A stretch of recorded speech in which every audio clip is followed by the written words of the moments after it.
pacto de gobiernos. No logró, les voy a dar unas características, ustedes saben de quién vamos a hablar.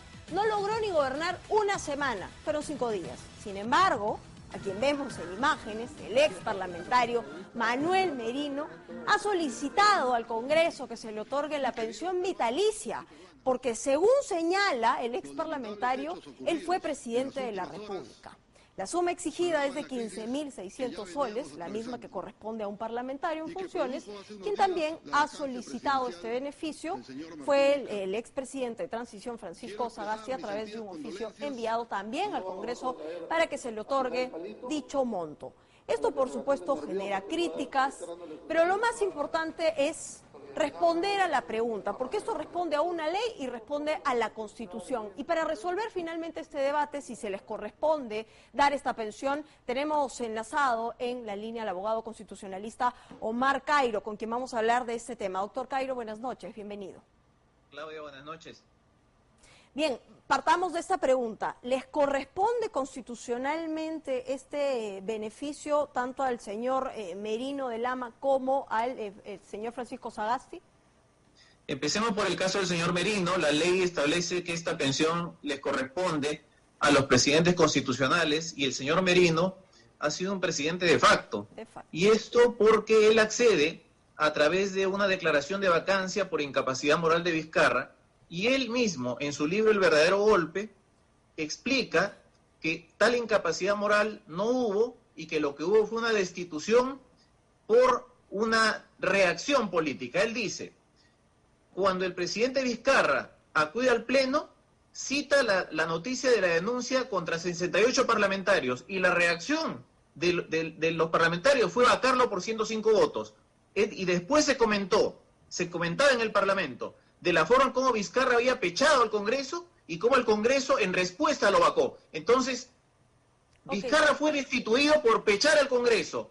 No hubo incapacidad moral y esa reacción política de facto hizo entrar al gobierno al señor Merino, que por lo tanto es un presidente de facto. Sí. Y en los 6 días que tú mencionas, lo que hubo fue... No sé si puedo continuar. Sí. Vamos a continuar, pero me interesaría también analizar, porque vamos, más allá de los nombres son situaciones, vale la aclaración, es importante saber qué va a ocurrir también con el pedido del señor Francisco Sagasti.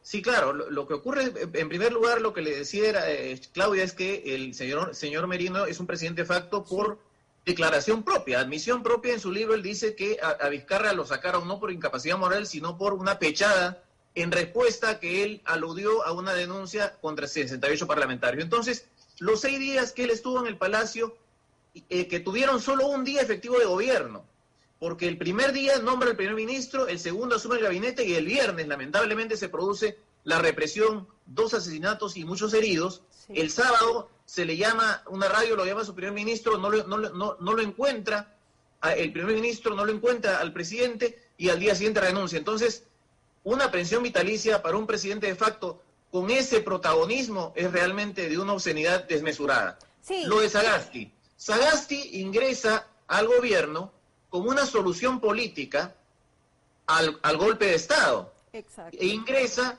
por decisión del Parlamento y asume la presidencia constitucional. O sea, Vizcarra no entra por un golpe de Estado, sino más bien por una solución política para salir de la situación de facto. Ahora, aquí le traslado esta pregunta, porque hoy uno de sus colegas, Luciano López, analizaba el tema desde cómo se asume funciones a través de lo que es finalmente una asunción y no la representación popular, porque no se vacaba en el puesto al presidente de la República.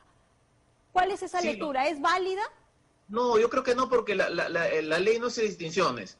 Dice, es la pensión al presidente de la República Constitucional, y acá, presidente de la República Constitucional solamente fue Sagasti, que fue presidente constitucional por una decisión del Parlamento ante la ruptura producida por un golpe de Estado. Esa es otra cuestión, pero lo hizo para garantizar la continuidad y la realización de las elecciones. Ha quedado claro. A Francisco Sagasti sí le correspondería este beneficio. Yo creo que sí, porque no hay ninguna distinción en la ley sobre si es presidente constitucional por elección o por ocupar el cargo por un vacío de poder y por división parlamentaria.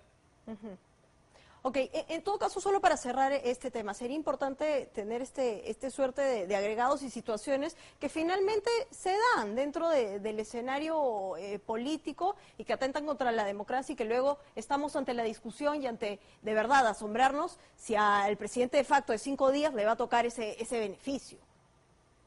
No, creo que en realidad no lo sé, probablemente sea desconocimiento del señor Merino, pero repito, si el Congreso accede a eso, estaría realizando un acto de una obscenidad jurídica y social, porque gastar en una pensión para alguien que no tiene un título válido para ser presidente, no lo tuvo, y en la realidad solamente fue protagonista efectivo del poder un solo día, en el cual se produjo una tragedia, no tiene ningún sentido. Bien, agradecerle, doctor Cairo, por habernos acompañado esta noche intentando acercarnos a la respuesta de estas solicitudes. Gracias.